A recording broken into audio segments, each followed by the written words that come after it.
আমাদের যে কর্মসূচি রয়েছে আমরা সিদ্ধান্ত নিয়েছি, যেহেতু যমুনা কর্মসূচিটা একটা চূড়ান্ত পর্যায়ের আসলে কর্মসূচি, আমরা সরকারকে 5টা পর্যন্ত সময় বেঁধে দিতে চাই।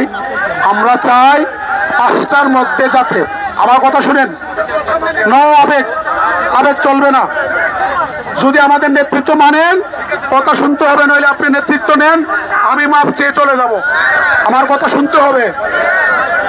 আমরা সিদ্ধান্ত নিয়েছি 5টা পর্যন্ত আমরা সরকারকে সময় দিতে চাই।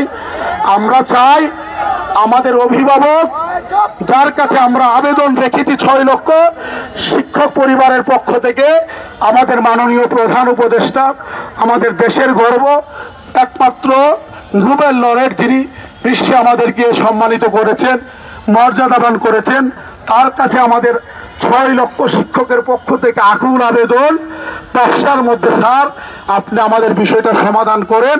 আমরা আপনার প্রতি শ্রদ্ধা জানিয়ে আমাদের সচিবালয় যমুনা অভিমুখে পদযাত্রা কর্মসূচিটি 5টা পর্যন্ত আমরা স্থগিত করলাম। পরবর্তীতে আমরা হয়তো, যদি আমাদের আবেদন আপনি বিবেচনায় না আনেন, আমরা হয়তো আপনার বাসভবনের দিকে অভিমুখে আমরা পদযাত্রা করতে বাধ্য হব।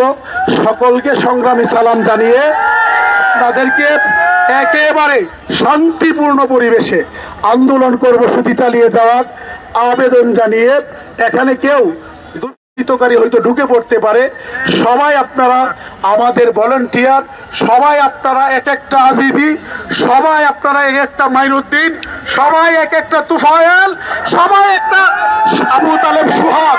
সুতরাং প্রত্যেকে আপনারা জিম্মাদার, প্রত্যেকে পাহারাদার।